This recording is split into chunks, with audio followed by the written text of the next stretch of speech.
Hello, welcome to the Lyman Wolf Podcast. I am your host, Wasteland, and I'm joined today by my co-host. Hiya, I'm Nate. Yeah, and on today's podcast, we're talking about the best and the worst video game worlds to live in.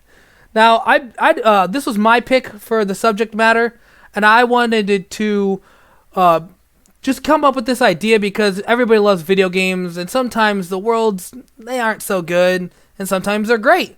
So we each pick 5 games, universes that we think would be great to live in, and 5 universes that would be terrible to live in. Basically, you're a custom character in this game, and you're literally like yourself, but you could be similar to the main character. So Nate, you had some questions. You want to kind of clarify to them what I mean by that?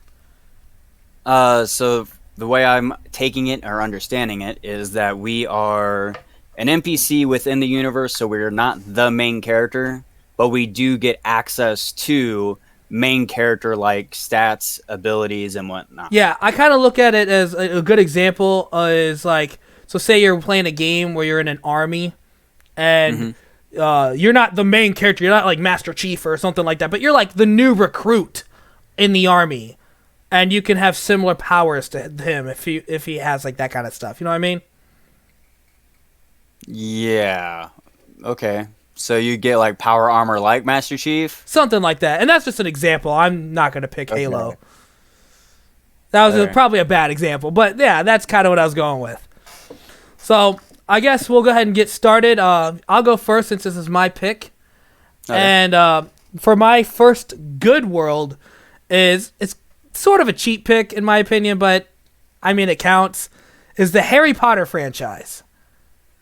All right. Harry Potter has been around for years and years and years, and they have made tons of different video games throughout the franchise. They're even making one called Hogwarts Legacy that's coming out. Yeah, I'm actually looking forward to that. I am too. I'm very excited for that. So, the reason why I picked this is because, like, again, do you think it's a cheap pick? Because, I mean, all the video games are based mainly on the movies instead of being focused on, like, a character in the world.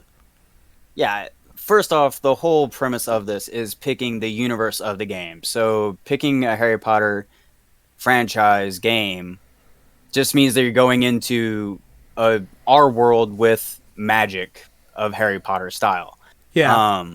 So it's not, I wouldn't consider it a cheap pick. It's just a wide pick or a relatively easy pick to go with. Yeah, and that's one of the reasons why I picked it, because it's like I was having trouble finding my 5th and final one, and it's like this is a world I've always wanted to live in, and I mean there are video games, so I guess it works. And so you would then, by picking this, you are like, you won't just go be a muggle, you will become a wizard. Yeah, you would be just like basically what Hogwarts Legacy is going to be. It's like you're a new student at Hogwarts, and you would go traverse throughout the thing, and you probably run into Harry Potter and stuff like that. If it's not set in that time period, it could be even just, you're meeting famous wizards throughout history of Hogwarts. Yeah, it just depends on what time frame or which game you're basing the timeline in. But yeah, obviously in the world of Harry Potter, your access to magic, potions, spells, anything. And I don't know why they just ignore this, but it's in the sort of modern era. You got technology and early 90s and whatnot. Yeah, well, you got like cars and technology and all this stuff that they just blatantly ignore. Yeah, that's true. So I haven't delved too deep into why Harry Potter wizards just kind of ignore technology. I guess they think they're better than Muggles, I guess. Like, why would I need to bother myself with a gun when I can shoot a spell from a stick? That's possible. I did read some lore where, like, wizards do see themselves as better than muggles. Well, they've never mentioned anything about firearms or guns, or like, do they acknowledge that they are real? Like, wizards? Yeah. Wizards. Like, they've never mentioned it.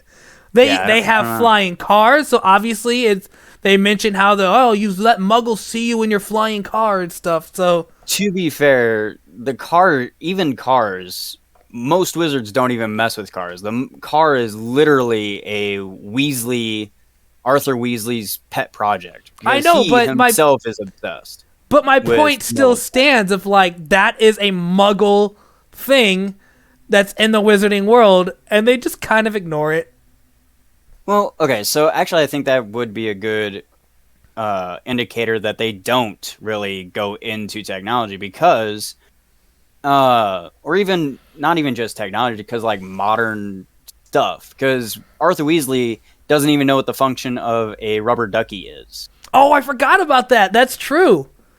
And like I said, the car is a pet project of his to see if he himself can do something with this weird muggle tech, and he just ends up making it fly and turn invisible. And have a personality and become alive. Does the car have a personality? Oh, you don't remember Chamber of Secrets when the car got offended and just kicked him out and drove away? No. Oh, yeah. It's been a while since I've watched the movie and read the books. I love Harry Potter's one of my favorite movie franchises of all time. Yeah. I've seen them so many times.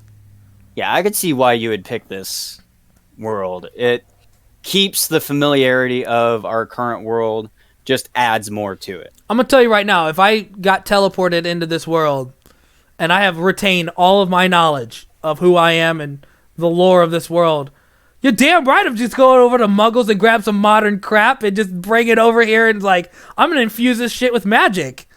Yeah. I'd be curious to see if there is like an actual reasoning. You have like an assault rifle, but you had put spells in it, so it's just like an endless...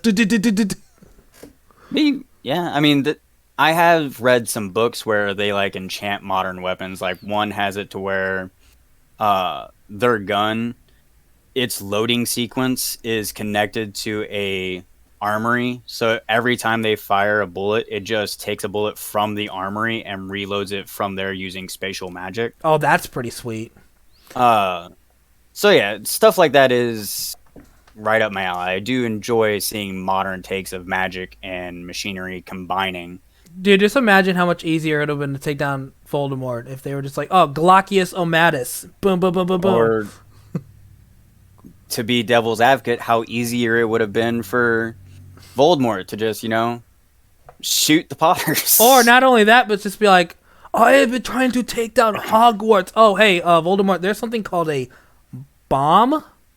Yeah. It just blows up buildings. What? And as easily as they get into Hogwarts, like... Oh, we slip past Death Eaters all the time. It's no big deal. Yeah, bomb would have easily helped. So, yeah. Well, all they had to do was literally, as morbid as this sounds, like, don't the Death Eaters, like, they will die for Voldemort. For the most part, yeah. Strap a suicide vest on them, blow up the school. Like, yeah, yeah. That's fucked most up. Of them it's messed up, but it's true. Hardcore. So yeah, so your pick is the Harry Potter world for the magic, I'm assuming. Yeah, for the most part, and being able to be a literal student of Hogwarts. That'd be so awesome, and dangerous, but fun. Yeah. Again, it depends on what time frame you go, and also like if you're not Harry Potter, so really your time at Hogwarts isn't going to be too affected unless like if you're going at the same time as Harry, you'll probably be affected by like Dolores Umbridge. You don't want that would be terrible. But you could also affect her too. Oh, there's also the whole thing of Dumbledore's army. You're literally training to fight Voldemort. If you join Dumbledore's army, like the whole of Hogwarts doesn't join them, just like Harry Potter's friends join. That's true. But so you being an NPC, but with like the benefits of a main character, you would have the opportunity to join them, I would imagine. And again, keep in mind, from what I'm understanding of why we picked this, is like, don't we keep our retained knowledge of everything? Yeah. So it's like, what Voldemort can do. Yeah, well, not just do, but again with like the time frame kind of thing. Like if you start Hogwarts the same time as Harry Potter, during the feast, just go shake hands with Professor Quill, reach up, tear his turban off, and be like, "Yo, there's Voldemort." There's Voldemort. the rest of the series is done. Like you have, Yo, Dumbledore, take care of this. yeah, you have just skipped 8 years of horrific things happening, and you can now just enjoy your life with like Harry and his friends, or enjoy your own life with yourself, like whatever. Have you ever played the Harry Potter video games? Like the ones No. they're terrible. Like The only Harry Potter games I have played were the mobile games, which one was like the Pokemon Go version, where I think it was Wizards Unite, I think. yeah, and it got shut down. It was interesting. It wasn't great, but it was interesting. I liked the whole aspect of creating your wizard and you becoming a wizard kind of thing. That was cool. Yeah, with the video games, like as much as I love the franchise, it's like the games weren't great, man. They were pretty buggy and horrific looking, and a lot of them were literally just like there was a Wii game that was just point and shoot with the remote. That's all it is. Just point and shoot with your wand. Yeah, Fun. The one I played the most of would be Harry Potter, like Hogwarts Mysteries, which is, from what I understand, kind of like how Legacy's gonna be, where you're basically just a new character. You create a whole new wizard going in. It's just set before the Harry Potter time. Yeah, but So- I'm excited for Legacy. I'm so excited. All right, so we're gonna move on to your pick for the best. One of the bests. My first best pick is Sunset Overdrive. Ah, you talk about that game all the time. You love that game. I do. Because I love the aesthetics of the game, love the humor of the game. Now, The the only things I know about this game is the things you've told me. I've never actually played it. Yeah. The reason I would be picking Sunset Overdrive is, first off, one of the things that I went looking for in the best selection is technology and modern stuff. I don't want to go into a fantasy setting where plumbing is not really a thing. I mean, or internet. What if you go to like Lord of the Rings, where you can just magic your poo away? No, no. I want plumbing. And like I said, I love the idea of magical worlds, and I would love to like go there as a visitor, but being transported there and having to live there, no thanks. I will stick to sci-fi or modern at least. So if I remember right, what you've told me with Sunset Overdrive, it's kind of like a mutated apocalypse world, right? Sort of. Just the city. If you can escape the city, the rest of the world is normal from the context of the game. So, first off, high-tech stuff. You have almost Back to the Future style technology. There we go. When they go to the future and meet his kids and everything. So like holograms are projected for billboards and Pre-laced shoes that lace themselves. Yeah. That kind of technology is the set for this. Okay. The style, so like, as I won't be the main character, I fully plan to meet the main character. Yeah, that's what I just assume with most of these games, is that you're going to interact with the main character at some point. Yeah. Well, I will actively find them. I know where they're going to be. I know the missions in the game. So I know the factions and all this. I'll be kind of joining one of the factions, or trying to join one of the factions. They are a LARPing faction. They're a LARPing faction? So if you don't know what LARPing is, it's live action role play. Yeah.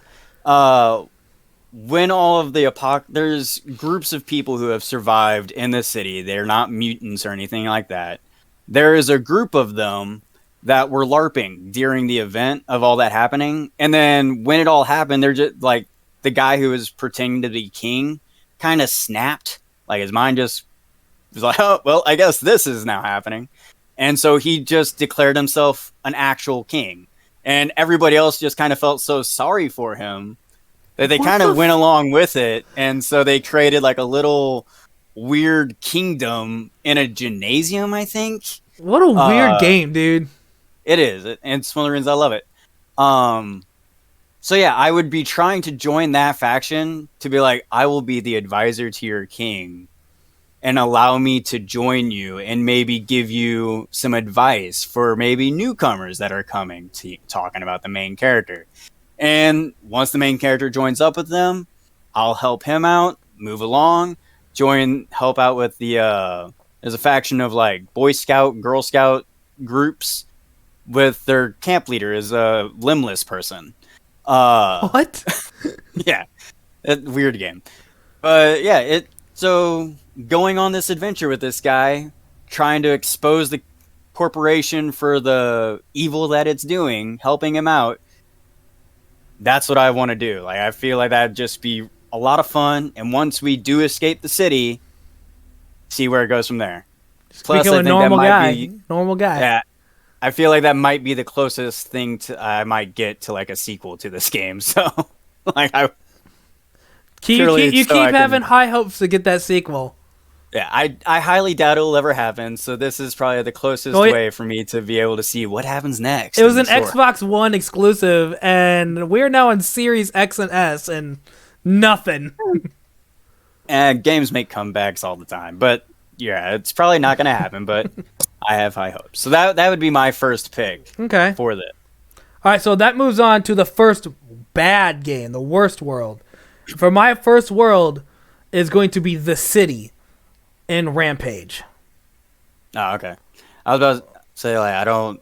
Yeah, that narrows it down so much. Well, you said The City. I'm like, is that a game? No, it's like... The City in Rampage. If you're not familiar with the game Rampage, you basically you control a couple of giant monsters, like animal monsters, and the entire goal is literally just kill the city, eat people, and destroy the city. That's basically it. And imagine being... And I have a scenario for both. Imagine being just an NPC in the city. You're dead. Like, there's nothing you can do to stop these giant monsters. The military can't even stop these monsters. Kind of like living a loop in the worst parts of a Godzilla movie all right. the time. And then, if on the other side is, if you are one of the monsters... You are a person who was experimented on. The experiments go horribly wrong and transform you into a giant monster where you go and destroy the city. So it's like, it's a lose-lose no matter what you do. You're the eaten or you're the eater. Yeah, and from what I remember of the games, like, they don't have a choice. They just kind of, like, lose their minds and they go destroy the city, don't they? Yeah, they become mindless rampaging monsters. Yeah, so you're screwed. I don't... Like, the experiment thing, though, I want to say, if I remember correctly, they themselves experimented on themselves. Like, it was voluntary. I don't know, man. The one I played the most was Rampage World Tour on the Nintendo 64. And I'm pretty sure that it was the corporation that, like, experimented on you. Well, you're the scientist. That's the thing. You're the scientist. It's been a very long time, but I thought it was Scum Labs picked people and experimented on them. And I'd have to... It's been a long time for me, too, so I could be remembering it wrong. Yeah, I don't know, but either way, if you're an NPC, just civilian in the world, or in the city, you're screwed. And if you become the monster, you're still screwed. It's a lose-lose no matter what you do. Yeah, I can definitely understand why this would be one of the worst to go with. Yeah.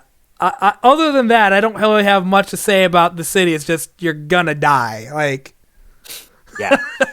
Well, either die or just be a giant hulking killer monster. And who murders everybody. And then if you ever do transform back, you're like, oh God, what did I do? Yeah, I gotta agree that is one of the worst worlds I do not want to go into. All right, so what would be your first worst world? So my first worst world would be Bendy and the Ink Machines world. I know about this because of you.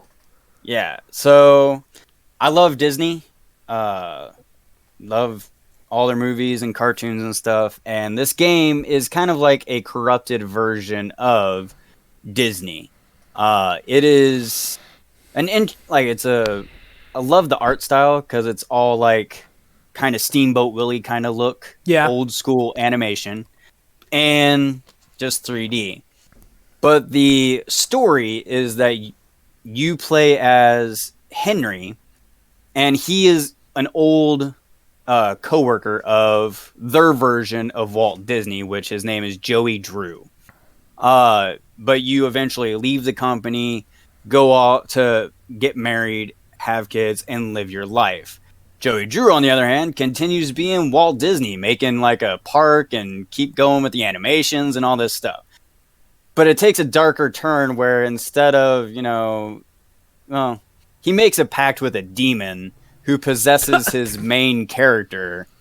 And like the studio becomes just a nightmare-fueled place. The people there are continuously working and doing their thing, but they keep noticing weird stuff. And the game takes place after all of this has happened. You are Henry returning to see what is up with your old friend. So my question for you is that you are now a new character in this game. Are you one of the employees while it's happening, or are you one of the people that come back after it already happened? All right, so that's actually the interesting part of this game. So the game is a loop.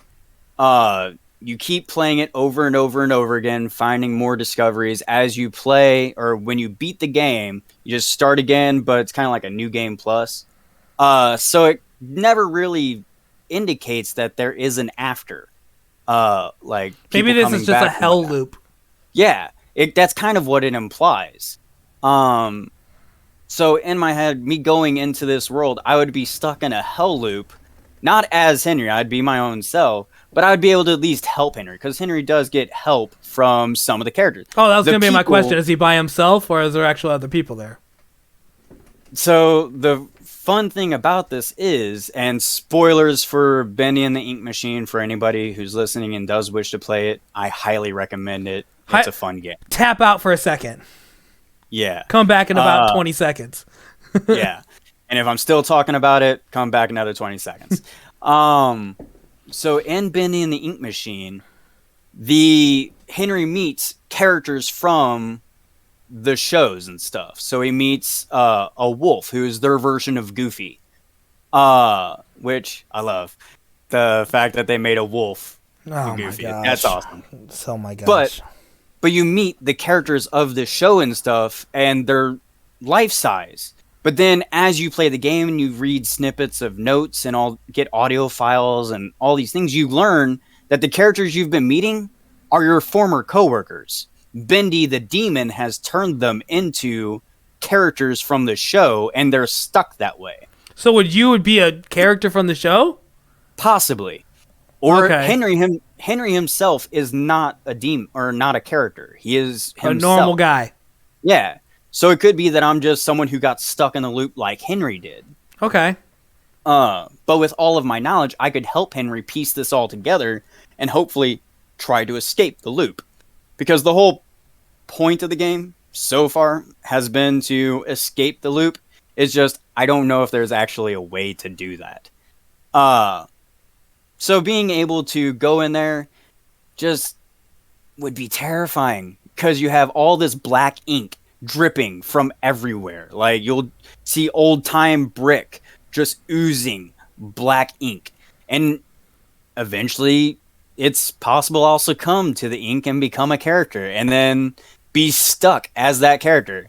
And when they become the characters, for the most part, unless I think like there are two characters specifically who retain their memories and knowledge, but everybody else doesn't. They become the characters, so you lose yourself. You might be trapped behind and watching it all happen, but you're now a nightmare version of these cartoon characters. It sounds like an absolute nightmare of a world, dude. It is, and that's why I would not want to go in. Like, that would be fun to play, but horrible world to go into for me. Okay. So that would be my first pick for the worst world. Okay, so that means that for next one, I'm going to pick another good world to go into, and I pick the Assassin's Creed universe. I'm a massive fan of Assassin's Creed, and you already seem like you don't agree with me. Well, not. I'm just noticing a correlation between it and the Harry Potter. They're both our world added to it, though. Yeah, kinda. It's not the whole list, though. Don't worry. That's fine. Hey, you do you.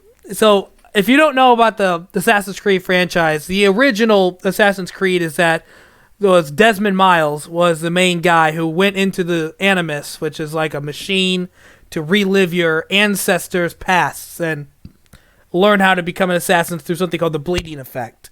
And that would basically give you automatically abilities of an assassin, and you would also learn about his past and go through all his memories and stuff. But in the more modern games, that is not a problem anymore. You don't have to have the ancestor part of being in the Animus. They can literally just tap into anybody's memories and just be like, I'm going to become an assassin by the bleeding effect and learn how everything about this person. So you basically go into this Animus, and you could be anything. You can be a pirate, a Viking, you can go in, any time period you want and become any assassin you want. So I am kind of curious with this because, as you said, in the later games, it's where pretty much anybody can do it. They even market it as games. Yeah, like in Black Flag, the whole purpose is like you dive into I almost said Shay Cormac. That is not Black Flag. Edward Kenway. Edward Kenway, yeah. Edward Kenway's memories, their ulterior motive is to find a piece of Eden, but their whole front is that they're trying to promote it as a new video game, as experience the whole experience of being a pirate, sail the seas, as that kind of stuff. It was a commercial basically, and you were a tester. My curiosity about this is that when they do this, because obviously since they make these as games and the public is able to play them, does the bleeding effect actually affect the public as well? And if so, doesn't that basically just mean that they're breeding more assassins? Because if people are learning to become assassins through a bleeding effect and you're creating a world... Okay.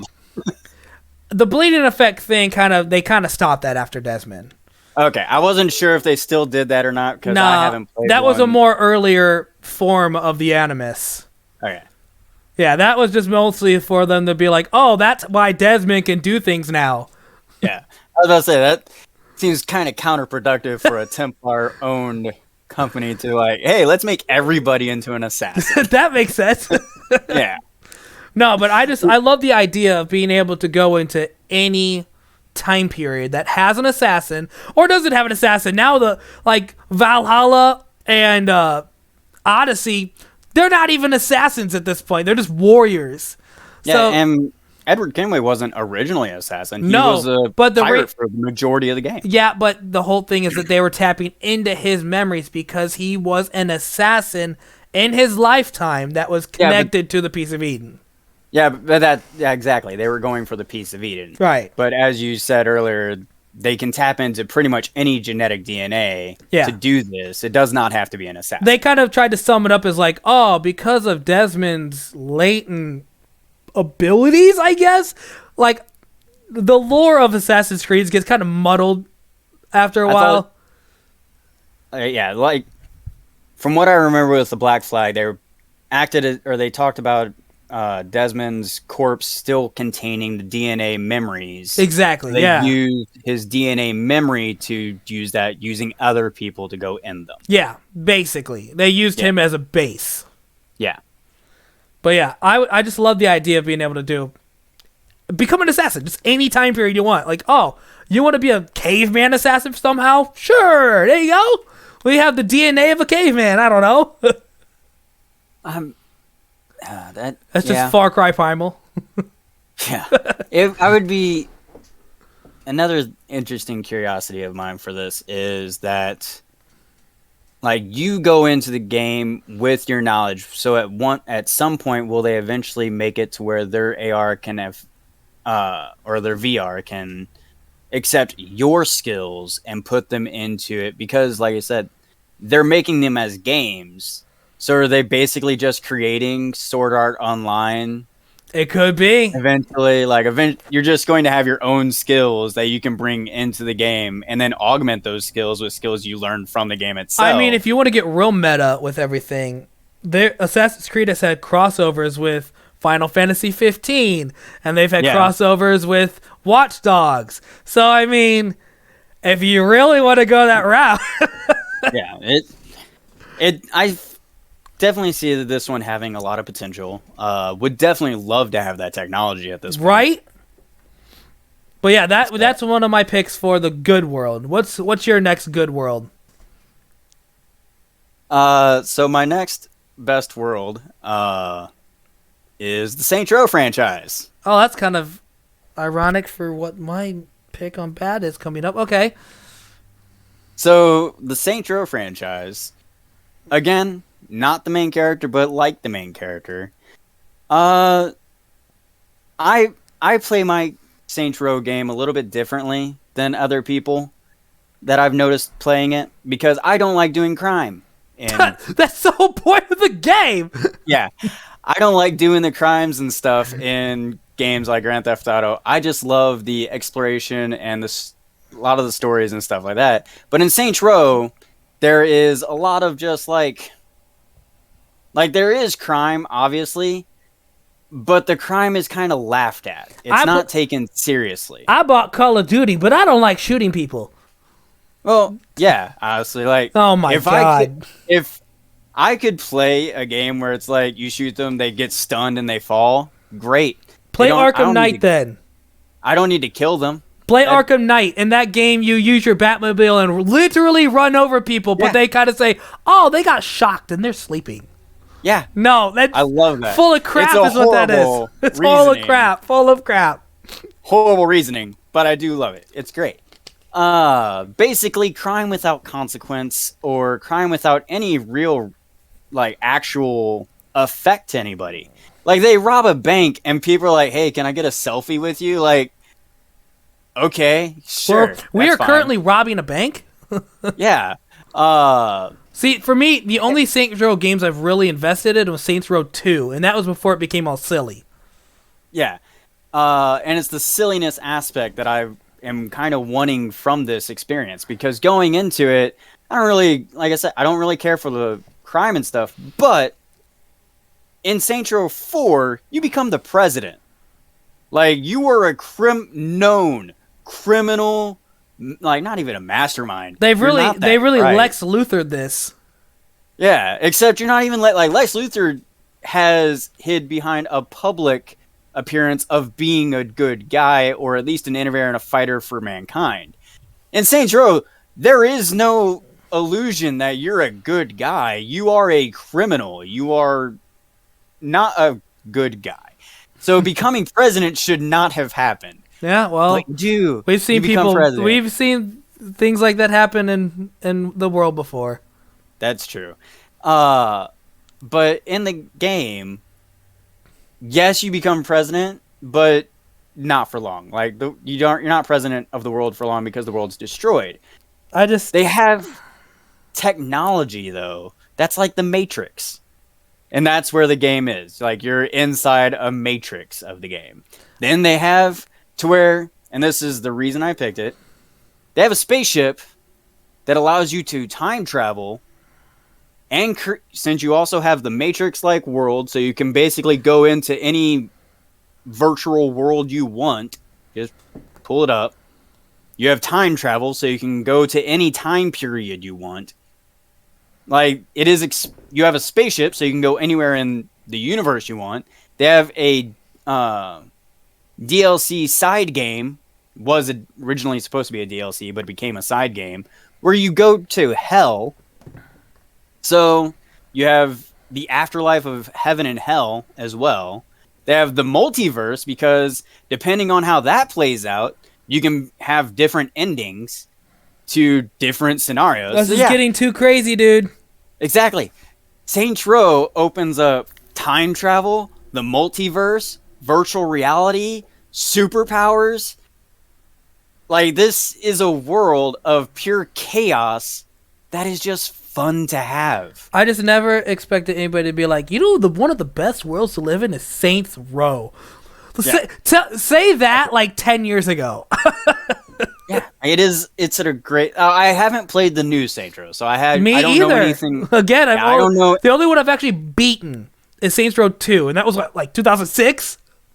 Probably. It has been a while.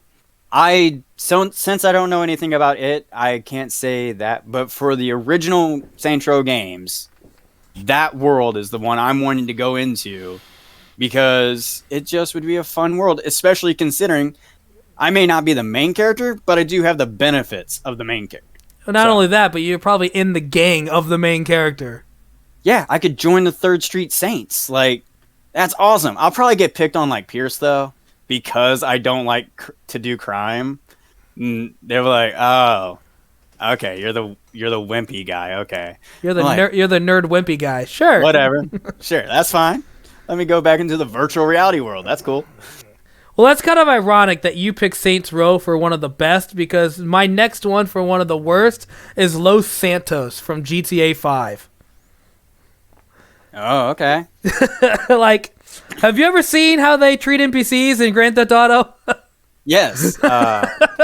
That's why I specifically want to be a NPC with main character benefits, because being an NPC in Saints Row would not be great. Well, we've seen how this kind of works in the movie Free Guy. Like, he's basically an NPC in a GTA world, and they treat him like absolute dog crap. True, very true. But even like you said, shop blowing up. Well, even like you said, well, you get the benefits of being, an NPC. Yeah. When you go online on GTA 5, everybody's trying to kill you. Like, it's still not a good place to be. And you're always being hunted down, and like they send armies after you and shit. Yeah, like the only perk I could see about going into the Grand Theft Auto worlds would be the money. The money, yeah, but also like the really cool like tricks you could pull off. I don't know. I'd still, if you're just an NPC with like benefits, like you said, like a basically NPC plus, it sucks. All right, so real quick, I do have a question about the list now, because Grand Theft Auto did make me think of it. When we die in this world, do we just restart like a normal, like we're going into, or do we just die? I don't know. I didn't think about that. We should specify that right now, because the cool tricks you can do in Grand Theft Auto, I would not try if I can die. I don't know. Let's say it's specific game to game, because in the world of Grand Theft Auto, if you die, you just kind of come back, like you walk out of the hospital like nothing happened. You're wasted. Okay, that could just mean you got drunk.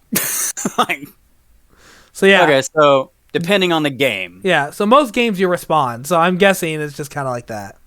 Okay.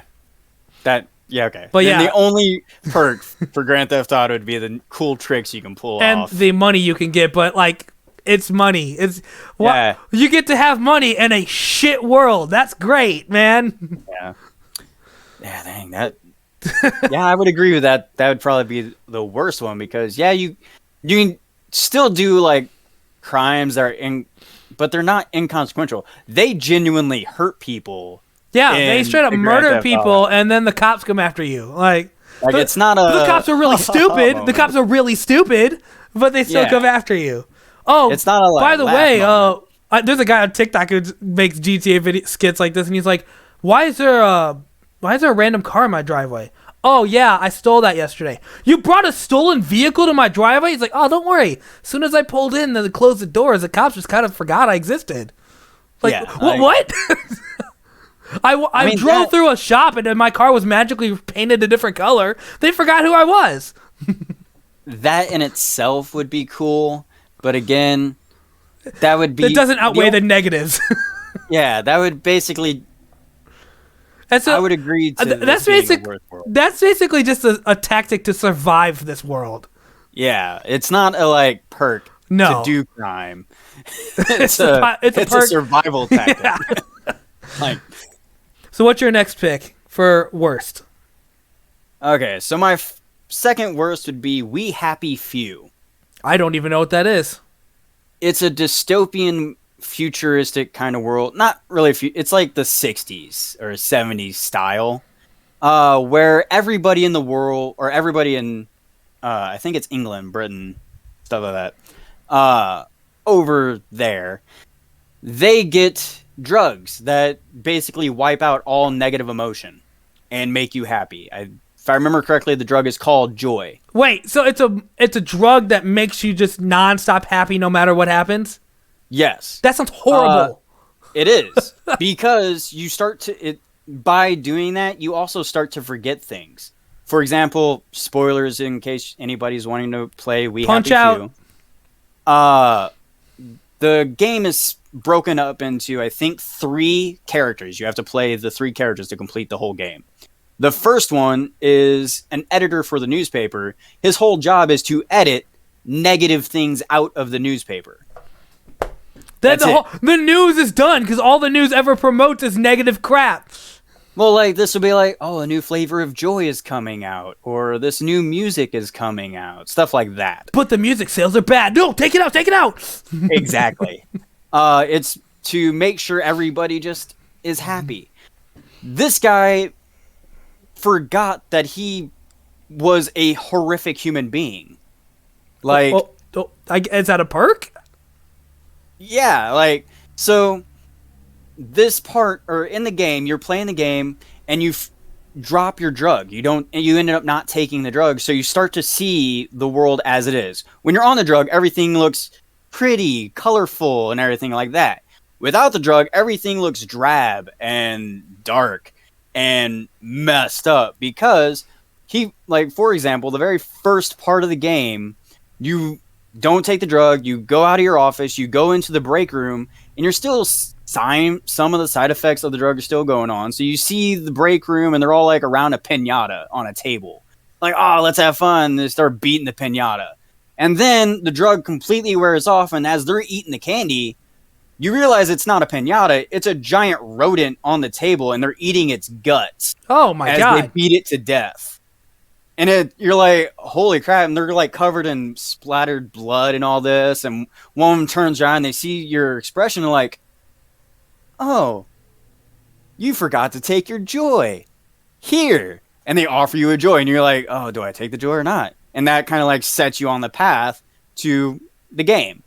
So because you don't take the joy and whatnot, you go throughout the game trying to show that, or seeing the world as it is, all these horrible things, and everyone's just acting like it's completely normal.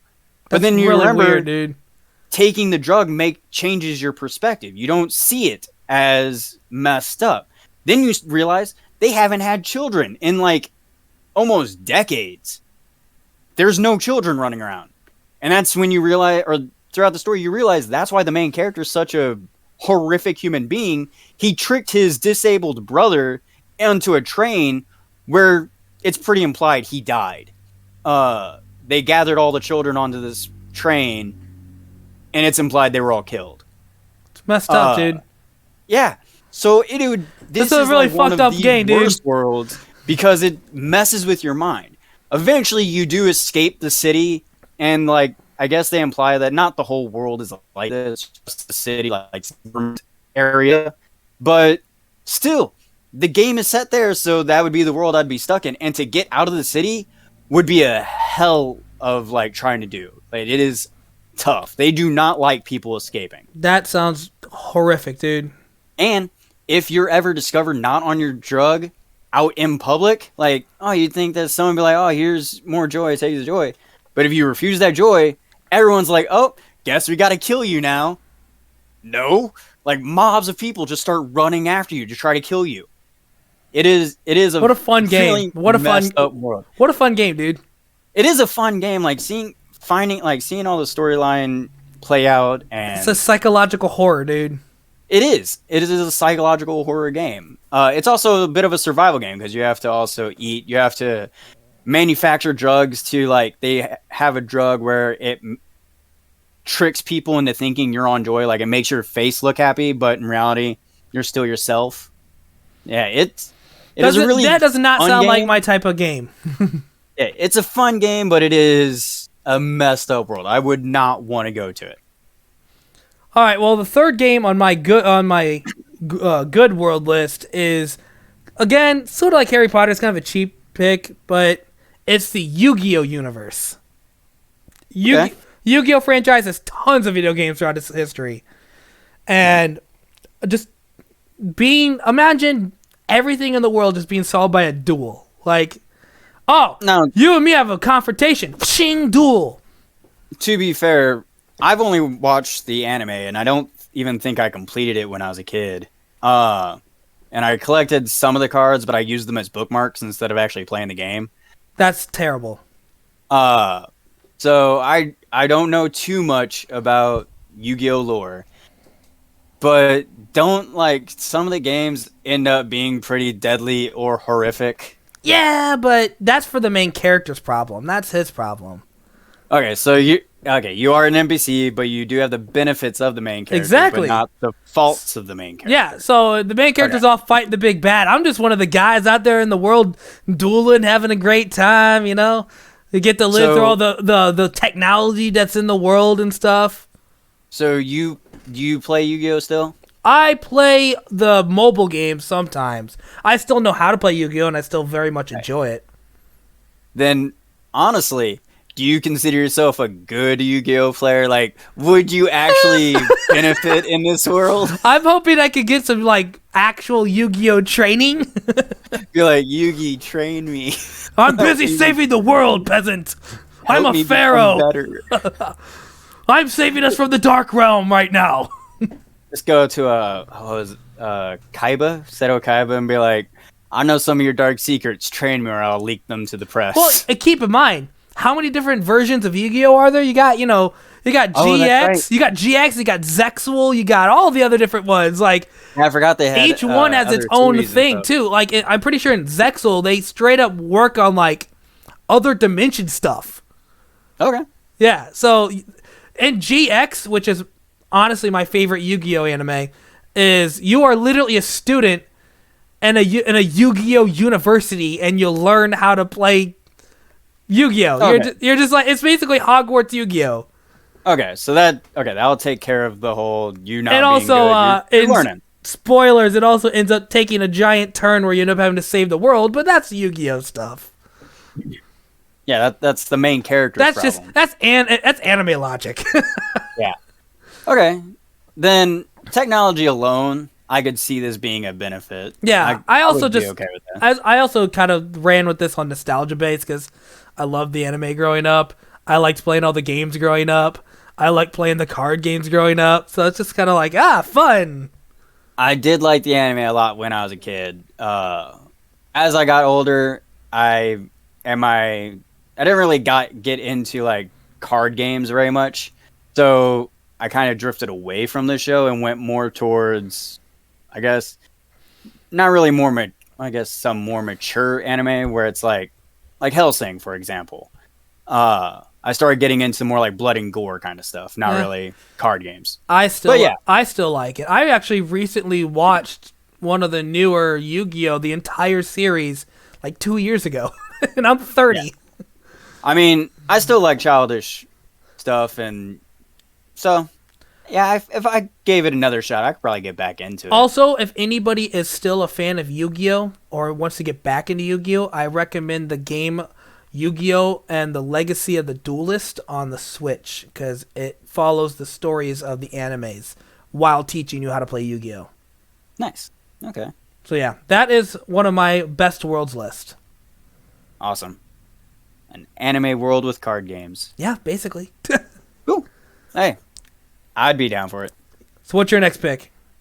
My next pick is the Mass Effect franchise. And this is best. Yes, this is my third best universe, and while I say it's my best world, it is not a great world to be like. Technology wise, it's an amazing world. Storyline wise, not that great because throughout pretty much the whole best. All right, end game. The end game of the Mass Effect franchise is what I'm going for. So okay. The end of the Mass Effect franchise, you get 3 choices for what your main character can do. Technically 4 if you ignore the 3 choices, but 3 choices they give you. I'm choosing to go with the control one. There's destroy, control, or synthesize. I've never played this franchise. I have no idea what any of those mean. Okay, so in the Mass Effect franchise, there is a alien race called the Reapers. They have been coming to our galaxy for untold time. Like there is no record really. They themselves don't even know how long they've been doing this. The only thing that we know is they've been doing it since before our entire system cycle. Because that's what they do. The Reapers come out of deep space into our galaxy, kill all living, sentient, organic material, harvest it, create a new Reaper, go back to deep space. A new solar cycle begins. In other words, mankind's evolution begins. Okay. We grow up to our civilization and whatnot. All the other planets do the same, different alien species and all that. Reapers come in, do it all over again. So these are like millions of years in between cycle. That's one thing I never wanted to get into Mass Effect because it seems so damn confusing. It's not confusing at all. Like the lore really is like it's really straightforward. If you go into like the comics and books and stuff, it can get a little confusing. So get to how it affects your choice. All right. In the game, at the very end of the game, you get the choices of destroy the Reapers, so you're rid of the Reapers for good. You can synthesize all machine life and organic life, so they're all combined. There's no difference between them. In other words, I guess get rid of all speciesism. We're all the same now. We're all green. Yay.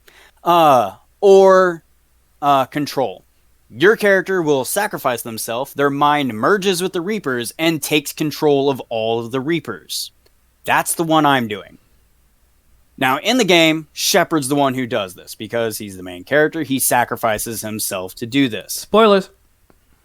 Yes. Well, spoilers for... Okay. I'm going into this world fully intending to sacrifice myself instead of Shepard. Why would you want to go in this world? Huh? If you're going to just go in there to die, why go in there? Because when Shepard dies, his mind takes over all of the Reapers. That's it. Like, he just loses his physical form. But the Reapers have the technology to give you another body. They've been doing it to themselves all along. They've been taking all organic matter in the universe to create a Reaper. All I have to do is take a couple of the dead bodies from the war and create myself a new body, and then I'll have control of the Reapers, a new body to keep going, and I can try to bring as much balance to the universe as I can. Now, admittedly, this does kind of bring out the tyrannical aspect of my personality. Like, I might become a tyrant at some point. That's not fun. A great thing. How fun. Yeah, not a great thing. But for me, like, that would be the best world for this situation. Because I will be able to let Shepard be with the one he loves, because you can pick a romantic interest throughout the game. I could then use the Reapers to build the machinery, the technology that is required to go to the other systems, because when the Reapers do this, the choice clearly states, no matter what you pick, these are being destroyed. So all of life is going to be stranded on whatever planets or universes they're in. So I'm going to use the Reaper technology to fix that and basically bring Mass Effect back to where it was at the beginning of Mass Effect. Man, you were just spoiling the hell out of these games. Yeah. Yes, I am. Minus the Reaper threat that it originally had. Now, again, the reason why that is the best case scenario for me, the reason it's not going to be like the best world is because there are going to be a lot of people who die, sadly. There is a giant war that's going on due to this. Well, I will feel bad. I will feel sad. Will you, though? You just said you're going to lose yourself and become a tyrant, so it's fine. Yeah, I will probably, not definitely, probably become a tyrant. Oh my god. But yeah, so that is my third best world, is the Mass Effect franchise. Super high-tech sci-fi technology, and I become kind of like a robotic god. That sounds horrible. Well, that moves me on to my third worst world, and that is Pandora from the Borderlands franchise. Okay. Have you ever played Borderlands, Nate? I played all of 1 and a little bit of 2. You didn't finish the best Borderlands game? Well, I had rented it and I had to get it back. Oh, well, that I sounds just like never a got very it. old-timey thing to say right there. Yeah, I'm a old-timey guy. So, in the world of Pandora, if you're not familiar, you play as a Vault Hunter, which is cool because you get like powers and abilities and you kill all these cool guys. But everything on the planet wants to kill you. Everything. The whole planet is just out to get you. Like, all the creatures are trying to kill you. Hyperion tries to kill you. Even some of the bandits try to kill you. Even people you're like, oh man, that's a good, I made friends with that guy. He turns, stabs you in the back and tries to kill you. Like, everything tries to kill you. You have like a nit tip. If you are not part of the rebellious group, you're gonna die. Even if you are, you die half the time. Now, spoilers, or maybe spoilers, like I said, I didn't play the other games, I just heard what other people have told me. Don't, like, the main characters from the original game end up dying, like, eventually? Yeah. Down the line? Most of them do, yeah. Like, my favorite was the, like, he was, like, kind of like the ninja with the bird. Oh, Malachi. I think his name is Malachi. Yeah. The sniper and then guy. In the second one, I played, I think his name was Zero. Yeah, he's the stealth ninja. Yeah. The assassin. Those two were my favorite characters. Oh, man. You're gonna love 3. Yeah. Well, I still need to beat 2. Again, this isn't spoilers, but like if you go in when you play Borderlands 3, you get more of a background from Zero, which is kind of cool. Okay, so real quick, so you're going into the Borderland universe. Do you want to go into the Borderland universe as is, or do you want to go into the Borderland universe of the D&D world that they're doing? Well, see, if I were going to go in or you don't. This is for your worst. Yeah, this is for my worst. So okay. I would pick Pandora because Pandora's absolute horrifying, terrible place to live. But if I were to make an argument for the best, the D&D world would be cool. Okay. That's what I was like, knowing you, I figured you would have loved the D&D world, but yeah, this is for the worst, so Pandora. Okay, so the place where death is abundant. Yeah. So yeah, that's why it's my pick for my third worst world, because just even if you got all these guns, you played Borderlands, you still die a lot. Yeah. Everything's trying to kill you.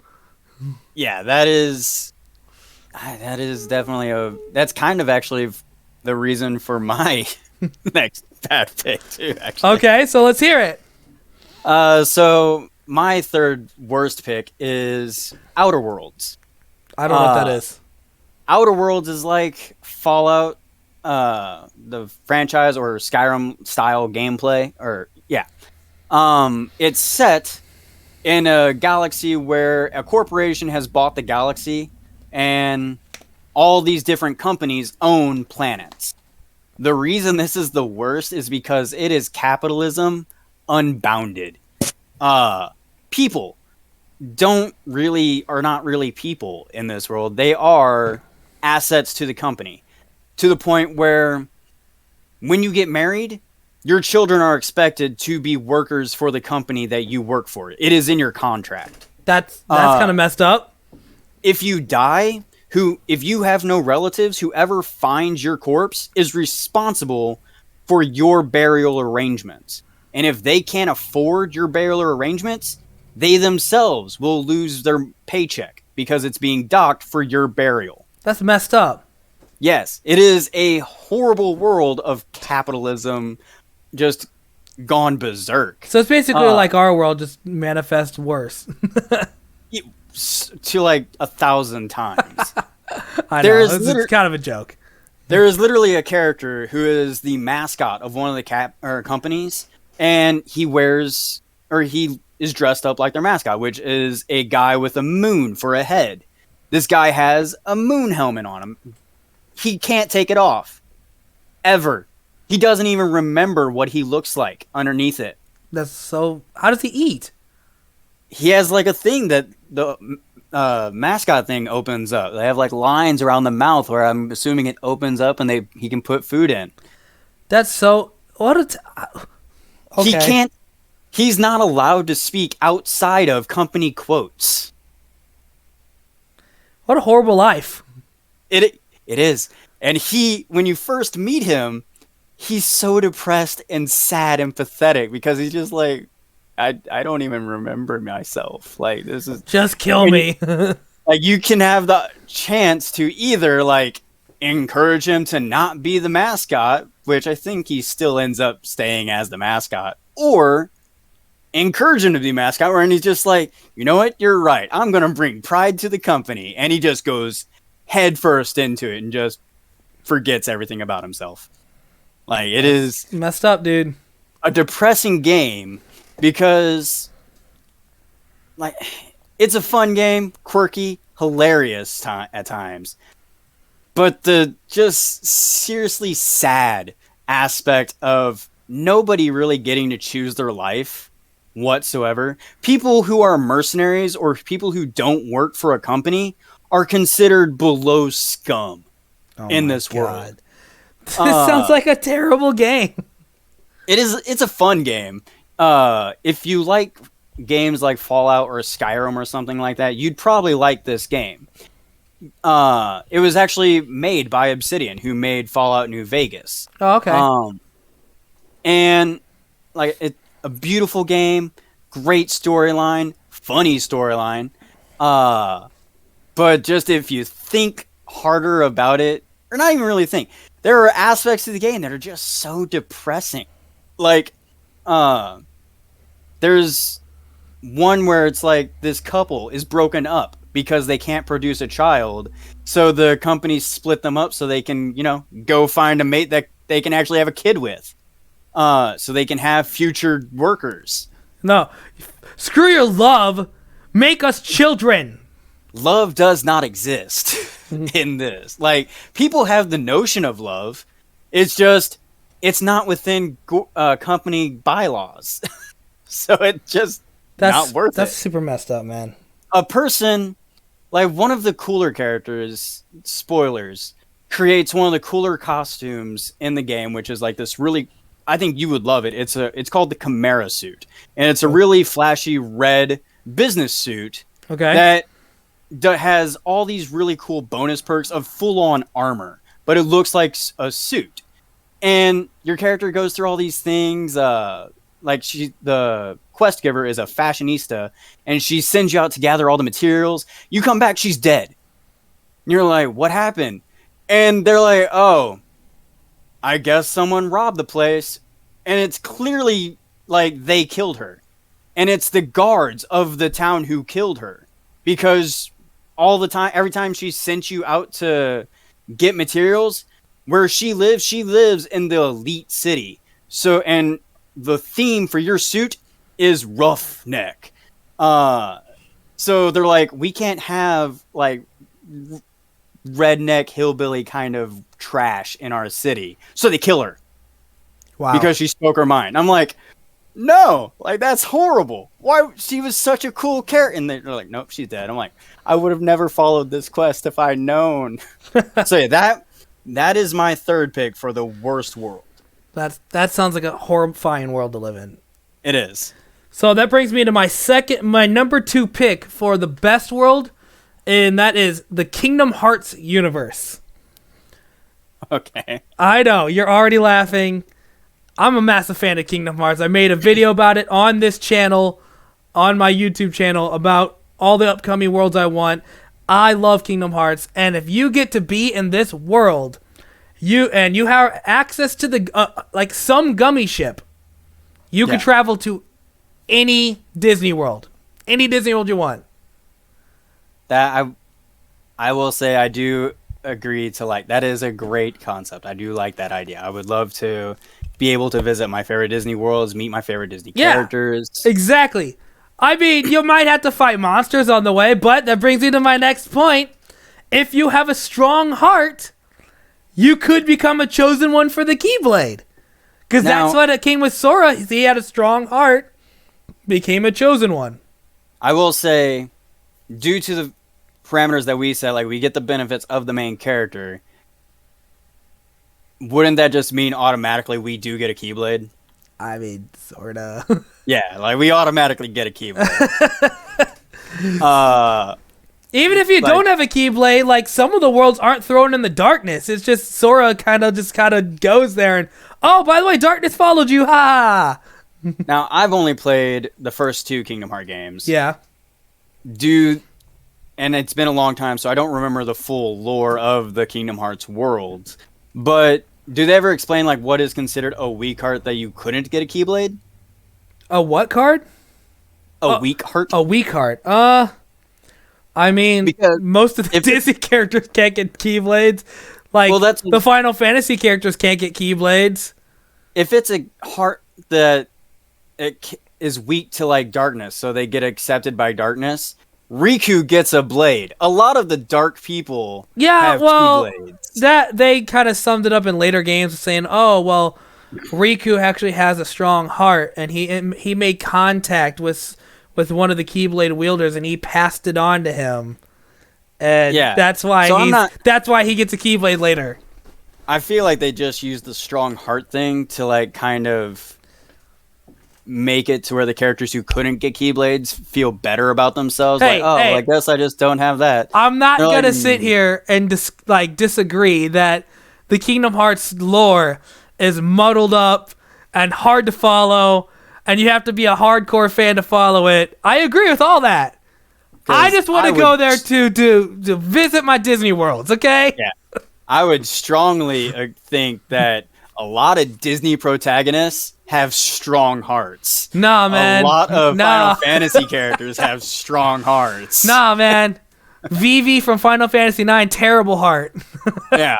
Like, totally should have been able to get a Keyblade if needed then. But if we're going to go that route, flip the coin, that means Maleficent should probably get a Keyblade. Exactly. She's a strong, evil heart, but it's a strong heart.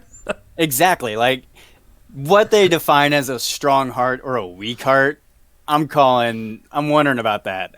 That's just like, we need something for the protagonist to have. Why not just be like, he's the main character. Like, just come out and say it. He's the main character. Let him plot have the armor. Keyblade. I don't need any other excuse. Yeah, like, from what I remember of Kingdom Hearts, they went so deep down a crazy rabbit hole. You don't need another excuse than plot armor. Like that's it. Like, okay, didn't Keyblades even become vehicles at some point? Not really. It was more like they could transform into vehicles. No, into like weapons. Well, I was talking about, like, I thought, didn't they have, like, gliders or something? Like, no, I don't remember that. No. I don't know what you're talking. In Kingdom Hearts 3, your Keyblades turn into weapons. Okay. Maybe that's what I was thinking of then. Yeah. But yeah, I basically picked it for the Disney worlds. And I can fly around on a spaceship. Woo! I'm thinking like a child. Yeah, no, that aspect I completely agree with. It's like, I don't know, I feel like you would be obliged to hunt down the darkness and help Sora. Like you just come to like, oh guys, I'm in the Mickey Mouse world. Woohoo! This is awesome. They're like, shing, Keyblade appears in your hand. You're like, God damn it! Now I gotta go fight evil. All right, so what I'm thinking of is apparently from Birth by Sleep. When did that happen? When did that happen in Birth by Sleep? Called the Keyblade Glider that Terra, Ventus, and Aqua are able to turn the Keyblade. Oh, okay. I forgot about those. Yeah, they hit like a patch on their armor. I think it was more of their armor than it was. I don't. Remember. It's been a little bit since I played those, but I know what you're talking about now. I just looked it up, and it says their Keyblades turn into the vehicles known as Keyblade Gliders. Okay, yeah, you're right. I do remember that. I've forgotten about that. Birth by Sleep was so long ago. Yeah, and I've only ever seen a friend play it, so that's the only reason I remember that. Yeah. I was like, really? So they do that too now, huh? Okay. Yeah. Yeah, that's why, hey, Keyblade Glider, bring it back. Treasure Planet, bro. That would be a pretty cool Keyblade transformation. It's in my video. Go check it out. I did. I meant everybody else, but okay. So that moves on to the number 2 worst world for you. Or wait, no, did you do your best? Yeah, I still need to do my best. All right, sorry, go ahead. All right, so my second for the best world is Sims. The Sims franchise. What a cheap answer, dude. Oh, I have a way cheaper answer later down the line. But wouldn't Sims be in the worst category? No. Okay, so first off, I have the benefits of the main character. The main character is not the little characters that no, I know where you're... player, because the player That's bullshit. Now, hold on. I will say I'm giving myself limitations on this. That's like saying, well, the main character's God, so I can do whatever I want. I mean, technically, but you can't. So there are limitations to being the player. Now, if you add cheats, yeah, you're basically a god. You can be like, oh, I want money, just cheat code money. But I'm talking about like just regular playing the game. And the reason I picked The Sims is no matter what you do, you're guaranteed to improve yourself at whatever you're doing. There is no like, oh, I just don't have the talent for this, or I'm just not that skilled. No. You cook, eventually you are going to become a master chef. Like, there is no doubt about it. You weightlift, you're going to become fit. You may not become pumped, because Sims characters don't ever like body change like that, except for like DLCs where they become like werewolves and vampires. Werewolves, yes. Oh my gosh. But they will get stronger. They'll have better stamina. They'll get faster, stuff like that. Whatever job you go for, as long as you have the stats for it, you get that job. And you are guaranteed promotions as long as you fulfill certain requirements for that job. None of this, oh, well, we like you where you are. We kind of want to keep you where you're at. So, sorry, we're not promoting. You're guaranteed that promotion once you hit that requirement. Yeah. So this is guaranteed success for whatever you endeavor into.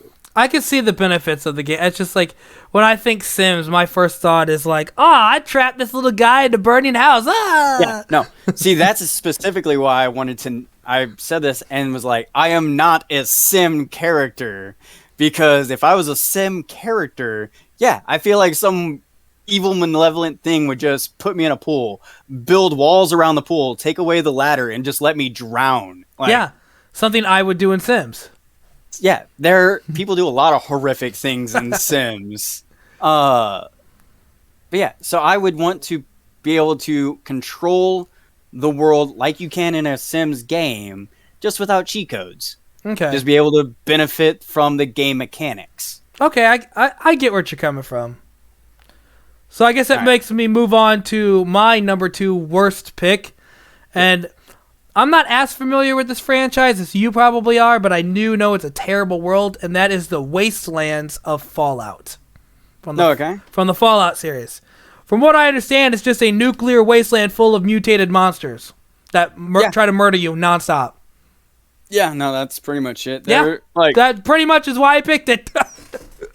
There are factions in the world. Like, first off, if you ever hear of Caesar's Legion, run the other way. Uh-oh. Don't ever look back, because you will either become a legionnaire, if you're fit enough, become a slave, or be crucified in a horrible way. That sounds not fun.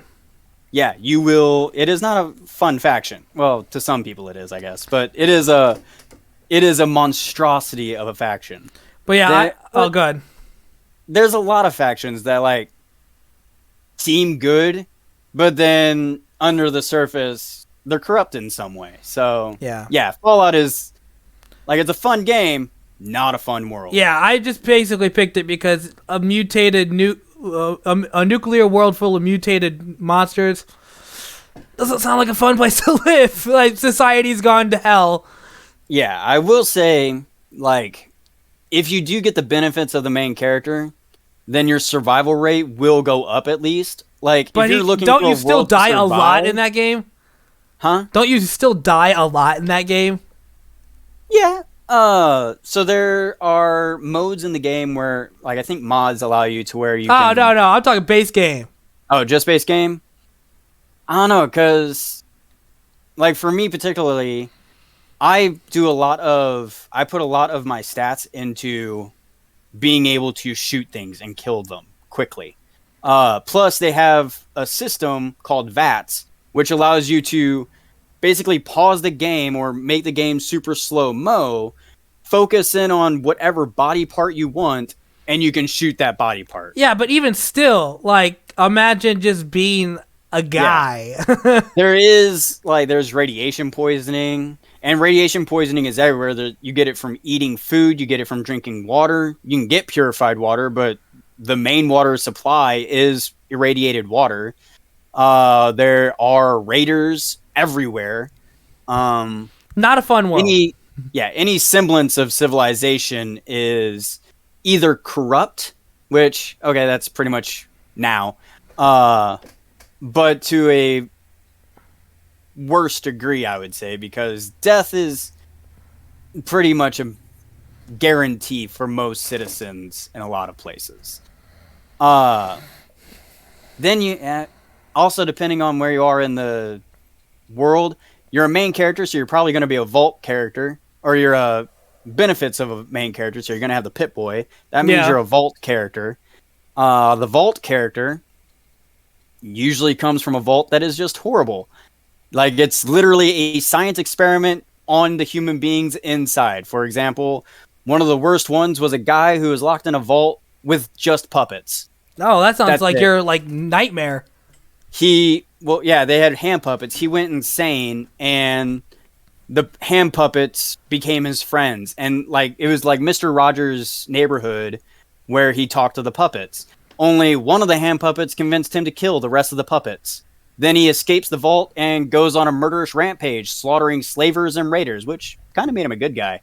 But yeah, the puppet made him do it.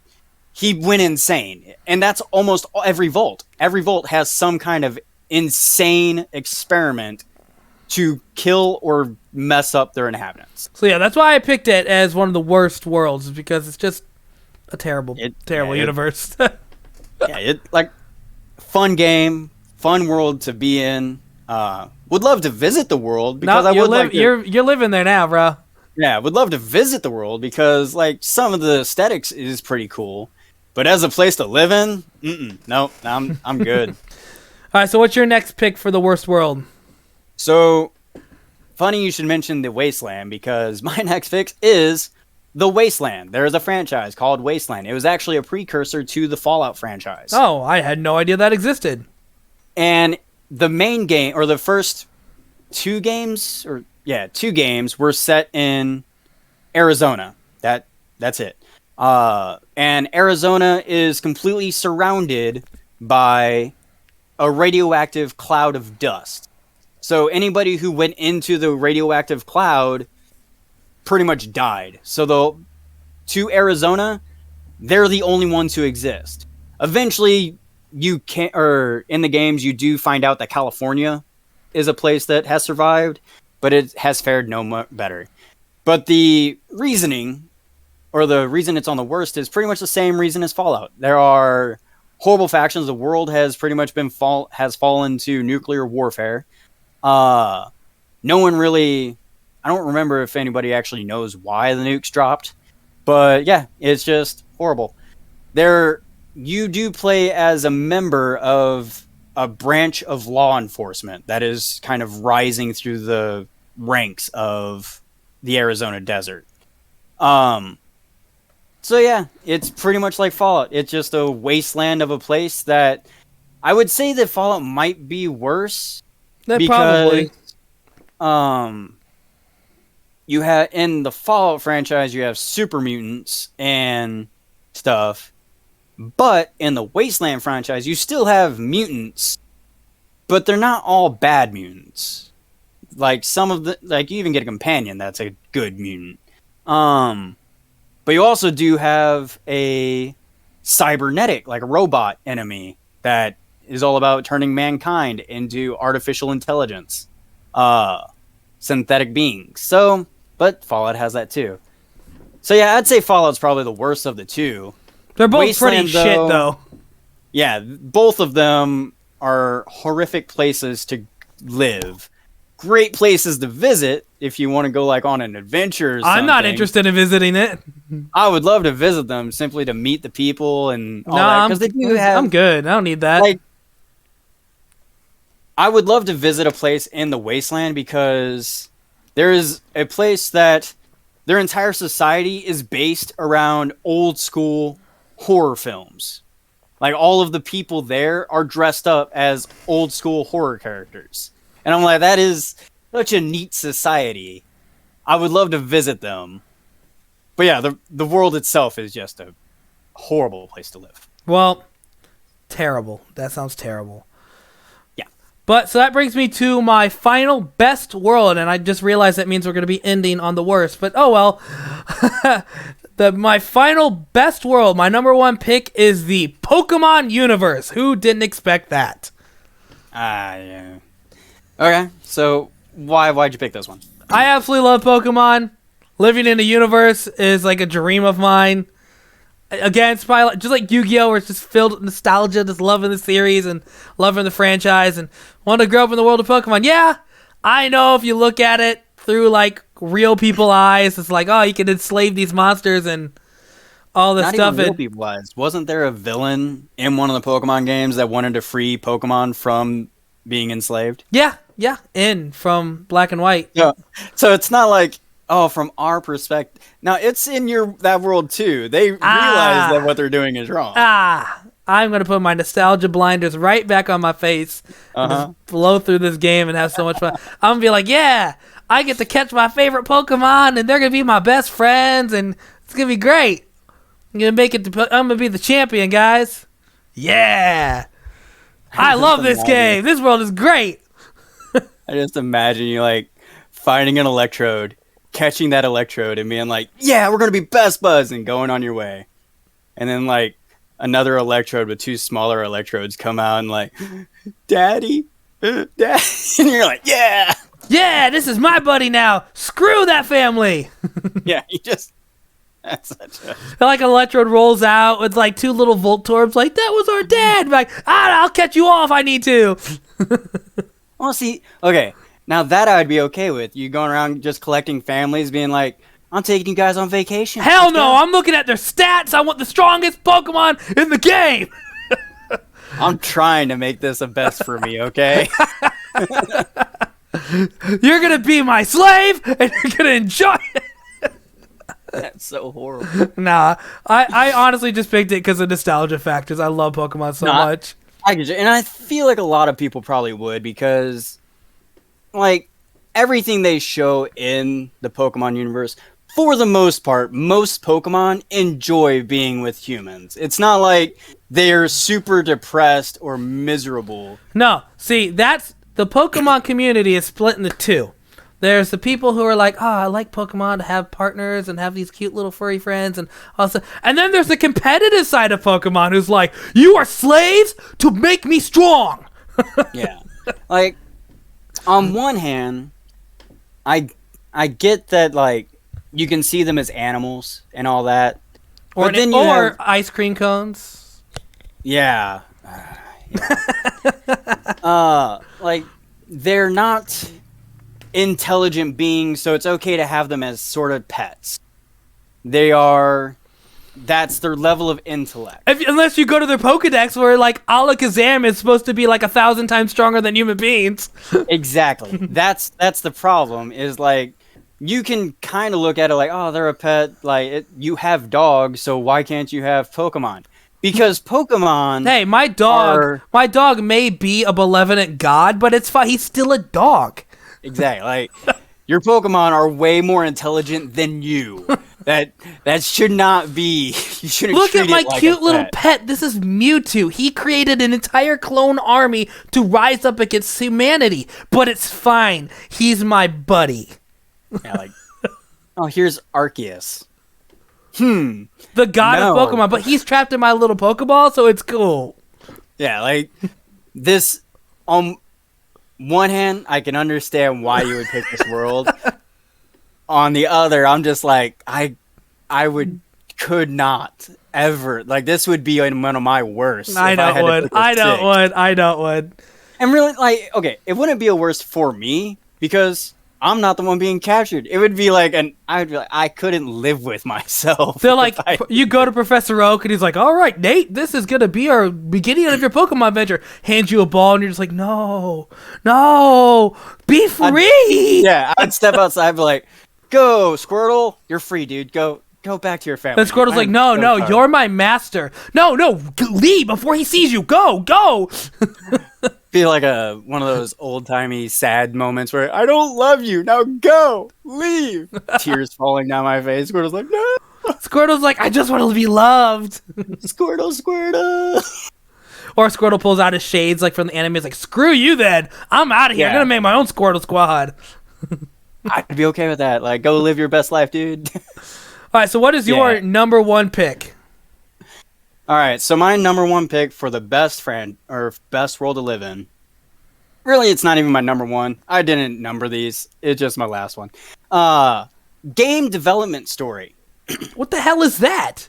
Game development story is a simulation game where you create a video game company, and you can pick the genres and the whatnot of the video games to make the video games. Now, the reason... Okay. Huh? What a... Okay, continue. The reason I picked this game is because two simple reasons. One, money. You make a lot of money. Okay. It is not hard to make money in this game because, like,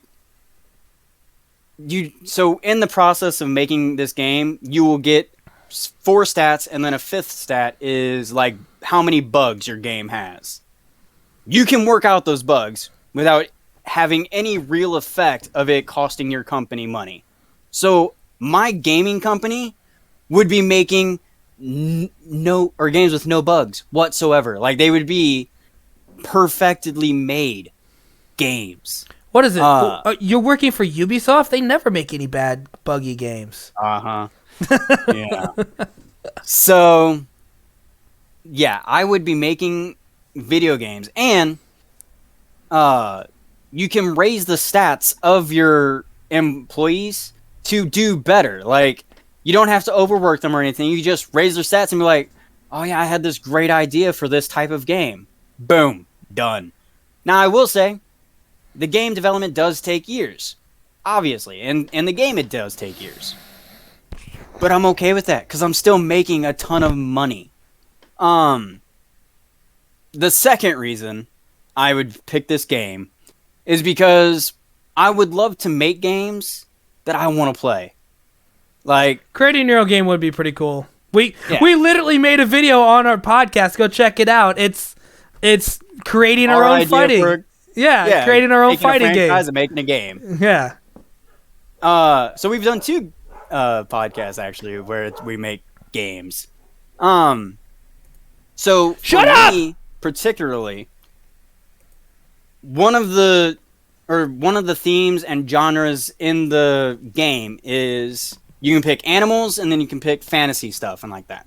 So I would make a video game where in my world it was called Primal Kingdom, and it is were creatures. Oh my god! Yeah. There's a reason he's called the Silver Wolf. Everything goes down to wolves. But not just wolves. This is for anybody. Yeah, right. Anybody who wants to play a were creature.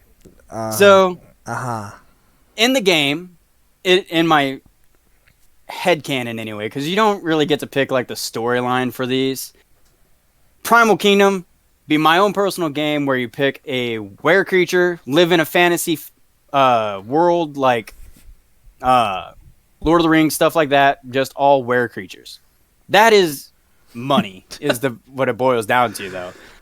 It just blows my mind. It's just like, yeah, my number one pick is something where I can become a werewolf, obviously. Yeah, no. Well, I can't even become a werewolf in this pick. You could vicariously through the video game, though. Yeah, I could. And I would. It's not that I could. I would. Yeah. I would Anything to become a werewolf. You're gonna be like, I'm taking that short route right there. Yeah, because like in Saints Row, I think you can get costume to be a werewolf. Oh, gosh. Or not. Honestly, I don't think you can in Sunset Overdrive or Mass Effect. But in Sims, you can become a werewolf. But you can also become a fairy, Raceland. There you go. Yeah, you can be a fairy, ghost, vampire, alien, werewolf, bunch of stuff that you can be in the Sims games. But so for game dev story, the whole purpose of me picking this is I want to have my own games, or my company would specialize in custom games. Like people would request a type of game, we would make the game for them. There you go. So have my own personal game and money. I just want money. Like money would be great. Sadly. Well, yeah, you're just living off of, your greed. Yeah, totally.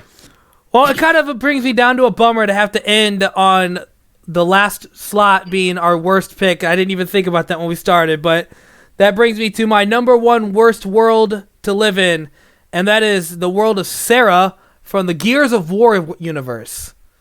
Living in the Gears of War universe. I've only really played the first one, a little bit of the second one.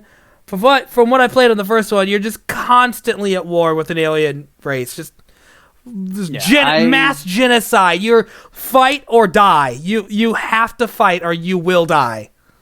I've only played a bit of 1 and 2. I've not beat either one of them. And I've played a little bit of Tactics. Yeah. Which is the XCOM style. Yeah. Gears of War is just a horrific world to live in. Just at least in the Fallout series, you have a chance to join a faction. It's just like if you don't join the Gears, you die. Yeah. I will say that like a perk, I guess, would be for this game. You're jacked. Like you are super muscled. Yeah, but you also have to be to just survive. Yeah, like it's a survival perk. But when it becomes nighttime, there are literally like alien creatures that come out and just swarm the air of any place of darkness. If you step outside of light at all, immediate death. Dead. You are dead. And then during the day, you have hordes of alien soldiers trying to murder you. I just keep thinking, like, if I were to actually go into that world, I'd just end up being like Carbine or one of the Carbine siblings that just keep dying in every game. No, it's just, that's why I picked it. It's like, I can't think of a worse world than living in the Gears universe. Well, there's probably out there, but that's the one I thought of. Yeah. So what's your number one worst? So again, not number one for me. It's just, I didn't really go in an order. XCOM franchise. Why would that be bad? Kind of the same reason for Gears, but not as bad as Gears. Okay. Because in the XCOM franchise, especially if you're playing like just XCOM and XCOM Enemy Unknown, spoiler alert, you lose. Even if you beat the game, you lose. Canonically, you're going to lose. They're like you're for the first game you have all of the world's governments backing you. So you're at least like the world has your back.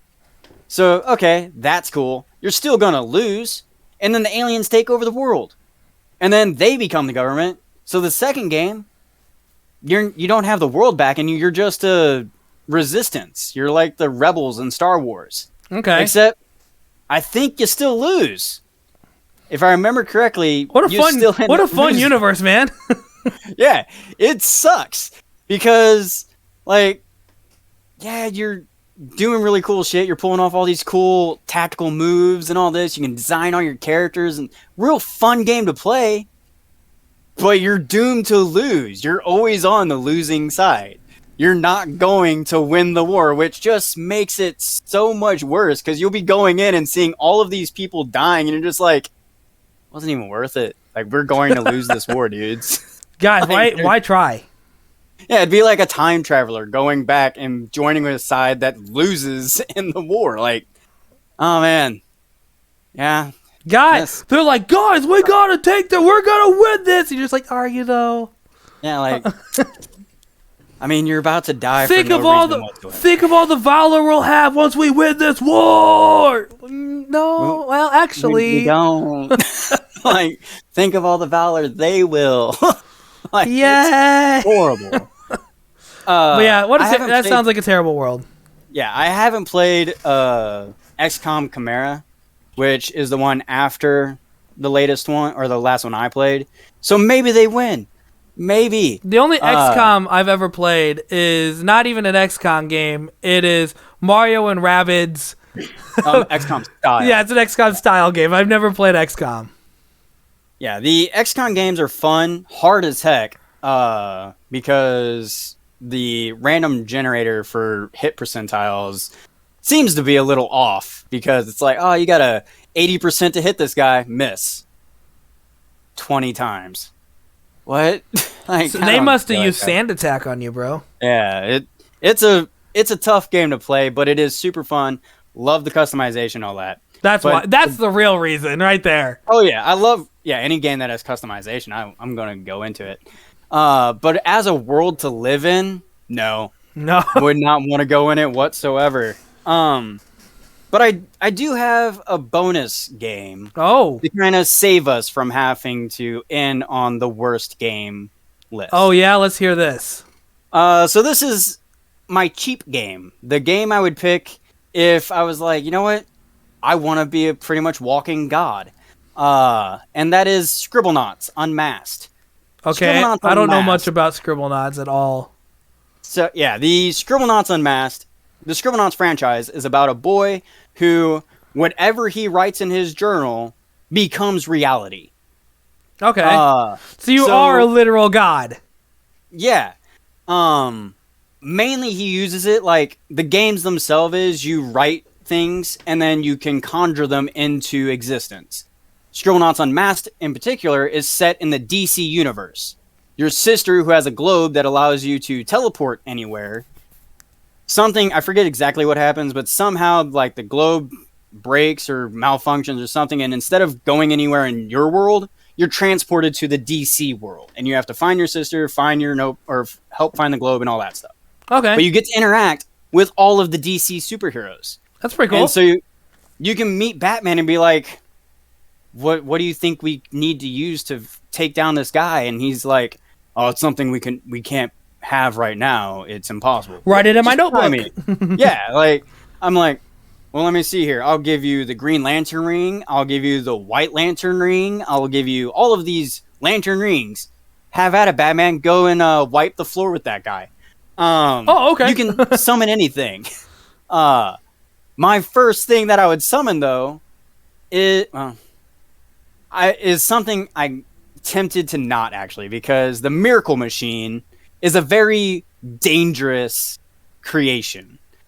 Whatever you think of, it brings to reality. So, like, considering one's thoughts can scatter a bit, if you think of, like, the end of all, the Miracle Machine will do it. So the Miracle Machine might not actually be a good idea. No, just stick with the not. journal. But yeah, still, you're still basically a god. Yeah, I'll stick with the journal. I can just write down whatever I want. So yeah, Scribblenauts. If I want God mode, I'll go with that.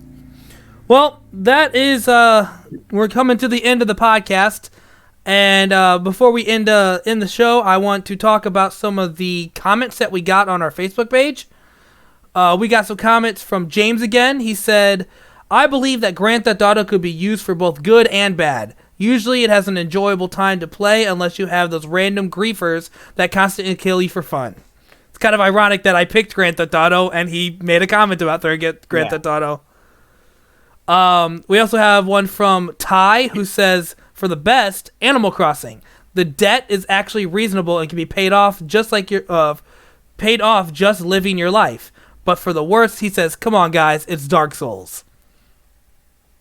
Dark Souls is definitely a good contender. I never beat Dark Souls. I couldn't even get past, like, the first 15 minutes of it. Same here. I'm not a good player when it comes to Dark Souls. So yeah, I would completely agree with Ty on that one. That is. It's kind of ironic that you added a little bonus one, because while we're doing this list, I thought of another one. A little bonus one is that Left 4 Dead franchise is not great either. No, it is not. Pretty much any zombie apocalypse game would not be a good one. But Left 4 Dead definitely, because of the different zombie types, and especially I would die super quick because I would hear what are they called? The crying zombies. Oh, the witches. Yeah, I'd hear that and I'd be like, I need to see if that person's okay, and die. Like, I'm gonna help you die. Like, so yeah, that would be my worst probably. Yeah. Well, that is it. That'll be all, folks. Thanks for listening to the podcast. I hope you enjoyed our podcast today. If you're interested in more content, you can check out the link tree that shows all my other accounts. If you like this, then please think about liking and subscribing. If you're interested in talking about our upcoming topics, please join us on our Discord and Facebook page, which you'll see in links in the description below. And we'll see you guys on the next episode of the podcast. See you later.